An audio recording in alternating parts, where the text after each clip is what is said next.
नमस्कार दोस्तों, Radhe Radhe. Welcome back to your YouTube channel हमारी संस्कृति हमारी धरोहर। दोस्तों, आज के वीडियो में सावन शिवरात्रि में पार्थिव शिवलिंग का सरल विधि से पूजन करके दिखाया गया है। तो वीडियो को शुरू से लेकर अंत तक अवश्य देखिए।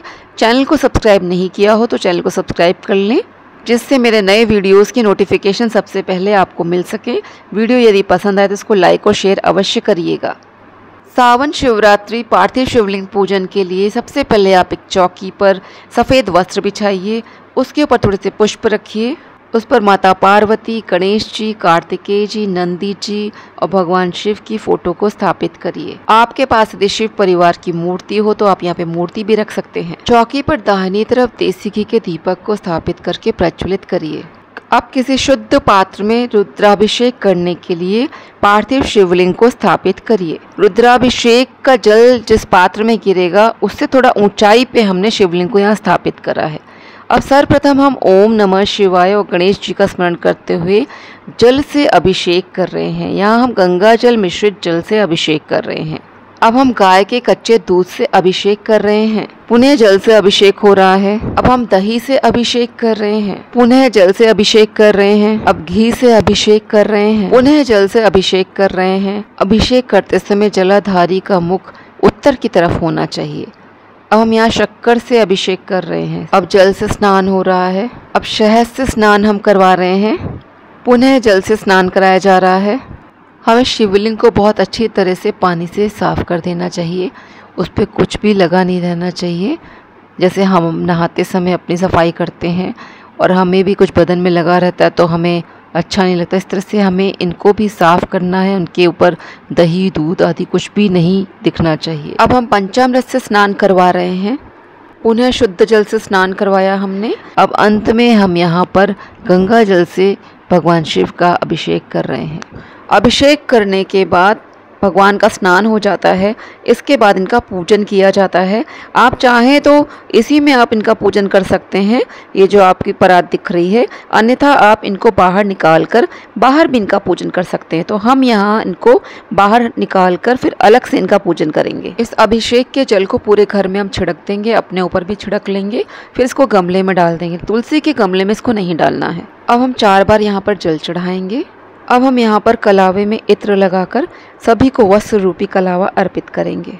हम शिव परिवार की फोटो पे वस्त्र रूपी कलावा अर्पित कर रहे हैं। दीपक को कलावा अर्पित करेंगे, पूजन करेंगे। भगवान शिव को उपवस्त्र और नीचे का वस्त्र अर्पित कर रहे हैं हम। अब हम यहाँ पर सभी को जनेऊ अर्पित कर रहे हैं। जनेऊ में हमने थोड़ा पीला चंदन लगा लिया है। अब हम भगवान शिव, कार्तिकेय जी, गणेश जी सबको पीला चंदन लगा रहे हैं। शिवलिंग पे हमने त्रिपुंड बनाया है। अब यहाँ माता पार्वती को रोली लगा रहे हैं। भगवान शिव जी के पूजन में माता पार्वती का पूजन विशेष रूप से करना चाहिए। यहाँ हम दीपक का भी पूजन कर रहे हैं। गणेश जी और माता पार्वती को हल्दी और सिंदूर हम अर्पित कर रहे हैं। शिवलिंग पे अबीर और गुलाल अर्पित कर रहे हैं। दोस्तों, यदि आपके पास यहाँ पे शिव परिवार की फोटो ना हो तो शिवलिंग का भी पूजन आप करके संपूर्ण शिव परिवार का पूजन का फल प्राप्त कर सकते हैं, क्योंकि शिवलिंग में पूरे शिव परिवार का वास होता है। यहाँ हमने भस्म भी अर्पित कर दी है। शिव पूजन में हमें बिल्व पत्र अवश्य ही अर्पित करना चाहिए। बिल्व पत्र की किनारे की डंडी को तोड़ के हमें चिकनी तरफ से भगवान शिव के ऊपर चढ़ाना चाहिए। इसमें हम चंदन लगा देते हैं अथवा श्री राम जी का नाम लिख के तब चढ़ाते हैं। बिल्व पत्र आप अपनी श्रद्धा अनुसार जितना भी चाहें उतना चढ़ा सकते हैं। किसी विशेष मनोकामना पूर्ति हेतु आप निश्चित संख्या में भी बिल्व पत्र चढ़ा सकते हैं। यदि आपको धतूरे का पुष्प मिलता है तो उसे आप अवश्य अर्पित करिए। भगवान शिव को धतूरा अर्पित करिए। अब हम भांग चढ़ा रहे हैं। भगवान शिव का प्रिय मदार पुष्प अर्पित करिए। मदार पुष्प उपलब्ध ना हो तो कोई भी अन्य सफ़ेद पुष्प अर्पित करिए। सफ़ेद पुष्प ना हो तो कोई भी अन्य पुष्प आप अर्पित कर सकते हैं जो उपलब्ध हो। गणेश जी और नंदी जी को हम यहाँ पे दूर्वा अर्पित कर रहे हैं। माता पार्वती को लाल पुष्प अर्पित कर रहे हैं। गणेश जी को भी हमने लाल पुष्प अर्पित करा है। भगवान शिव को शमी पत्र अर्पित करिए। भोले बाबा की पूजा में किसी आडंबर की आवश्यकता नहीं है। बहुत ही सरल होते हैं वे, थोड़ी सी पूजा से प्रसन्न होने वाले हैं। हमने यहाँ कनेर पुष्प भी अर्पित कर दिया है, मदार पुष्प अर्पित कर दिया है। अब हम सफ़ेद अक्षत यहाँ पर धोकर प्रभु के ऊपर चढ़ा रहे हैं। भगवान शिव के ऊपर हमें टूटा हुआ चावल नहीं चढ़ाना चाहिए। अब हम यहाँ पर थोड़े से तिल अर्पित कर रहे हैं। यहाँ हम भोग अर्पित कर रहे हैं। आप कुछ भी फलाहार यहाँ पर भोग में चढ़ा सकते हैं। यदि कुछ नहीं है तो आप चीनी, गुड़ ये भी चढ़ा सकते हैं, मिश्री चढ़ा सकते हैं। शिवरात्रि के दिन हमें वैसे तो 5 तरह के फल चढ़ाने चाहिए। यदि आपके पास 5 तरह के फल उपलब्ध ना हो तो कोई भी जो उपलब्ध है फल वही आप 5 की संख्या में चढ़ा दीजिए।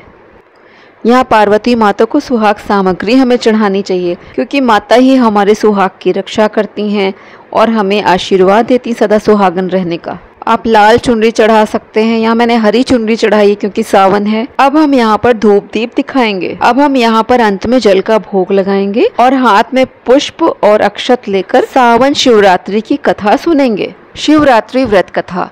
पौराणिक कथा के अनुसार वाराणसी के वन में एक भील रहा करता था जिसका नाम गुरुध्रुव था। वह वन में रहने वाले प्राणियों का शिकार करके अपने परिवार का पालन करता था। एक बार शिवरात्रि के दिन वह शिकार करने वन में गया। उस दिन उसे दिन भर कोई शिकार नहीं मिला और रात भी हो गई। तभी उसे वन में एक झील दिखाई दी। उसने सोचा, मैं यहीं पेड़ पर चढ़कर शिकार की राह देखता हूँ, कोई न कोई प्राणी यहाँ पानी पीने आएगा। यह सोचकर वह पानी का पात्र भरकर बिल्व वृक्ष पर चढ़ गया। उस वृक्ष के नीचे शिवलिंग स्थापित था। थोड़ी देर बाद वहां एक हिरणी आई। गुरुध्रुव ने जैसे ही हिरणी को मारने के लिए धनुष पर तीर चढ़ाया तो बिल्व वृक्ष के पत्ते और जल शिवलिंग पर गिरे। इस प्रकार रात के प्रथम पहर में अनजाने में ही उसके द्वारा शिवलिंग की पूजा हो गई। तभी हिरणी ने उसे देख लिया और उससे पूछा कि तुम क्या चाहते हो। वह बोला कि मैं तुम्हें मारकर अपने परिवार का पेट भरूंगा। यह सुनकर हिरणी बोली कि मेरे बच्चे मेरी राह देख रहे होंगे, मैं उन्हें अपनी बहन को सौंप कर लौट आऊंगी। हिरणी के ऐसा कहने पर शिकारी ने उसे छोड़ दिया। थोड़ी देर बाद वह हिरणी की बहन उसे खोजते हुए झील के पास आ गई। शिकारी ने उसे देखकर पुनः अपने धनुष पर तीर चढ़ाया। इस बार भी रात के दूसरे पहर में बिल्व वृक्ष के पत्ते व जल शिवलिंग पर गिरे और शिव की पूजा हो गई। उस हिरणी ने भी अपने बच्चों को सुरक्षित स्थान पर रखकर आने को कहा। शिकारी ने उसे भी जाने दिया। थोड़ी देर बाद वहां एक हिरन अपनी हिरणी की खोज में आया। इस बार भी वही सब हुआ और तीसरे पहर में भी शिवलिंग की पूजा हो गई। वह हिरन भी अपने बच्चों को सुरक्षित स्थान पर छोड़कर आने की बात कहकर चला गया। जब वह तीनों हिरणी व हिरन मिले तो प्रतिज्ञाबद्ध होने के कारण तीनों शिकारी के पास वापस आए। सबको एक साथ देखकर शिकारी बड़ा खुश हुआ और उसने फिर से अपने धनुष पर बाण चढ़ाया, जिससे चौथे प्रहर में पुनः शिवलिंग की पूजा हो गई। इस प्रकार गुरुध्रुव दिन भर भूखा प्यासा रहकर रात भर जागता रहा और चारों प्रहर अनजाने में ही उससे शिव की पूजा हो गई और शिवरात्रि का व्रत संपन्न हो गया, जिसके प्रभाव से उसके पाप तत्काल भस्म हो गए। सूर्योदय होते ही उसने सभी हिरणों को मारने का विचार त्याग दिया। तभी शिवलिंग से भगवान शंकर प्रकट हुए और उन्होंने गुरुध्रुव को वरदान दिया कि त्रेता युग में भगवान राम तुम्हारे घर आएंगे और तुम्हारे साथ मित्रता करेंगे, तुम्हें मोक्ष भी प्राप्त होगा।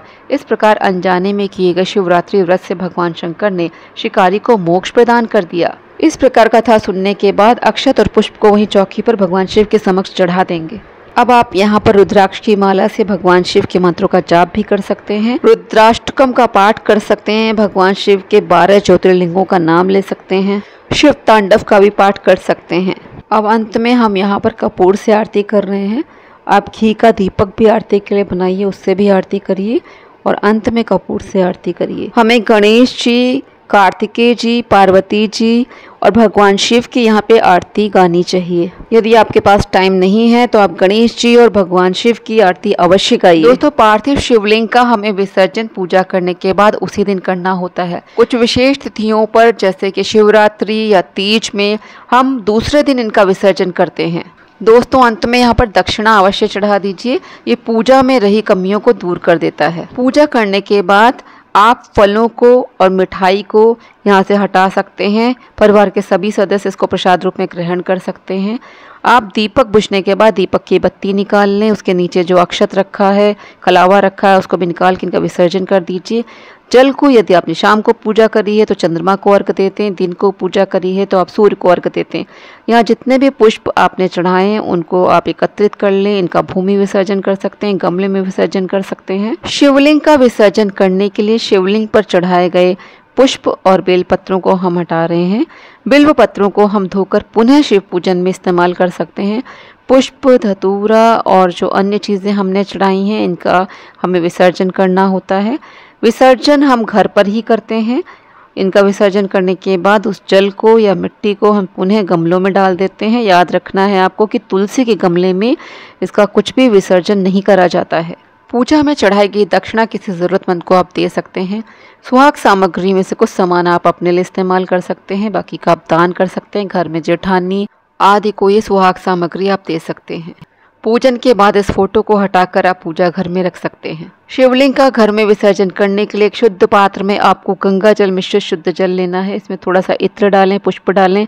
फिर शिवलिंग का जो जलाधारी होती है उसका मुख अपनी तरफ करते हुए तब आपको धीरे से इस शिवलिंग को पानी में विसर्जित करना चाहिए और अपनी मनोकामना बोलते हुए विसर्जित करना चाहिए। मन में आपको अपनी मनोकामना बोलनी है, तब इनका विसर्जन करना है और आपकी मनोकामना अवश्य ही पूरी होगी। भोलेनाथ पर आप इतना विश्वास करिए और हाथ जोड़िए, पूजा में हुई गलतियों के लिए क्षमा याचना करिए।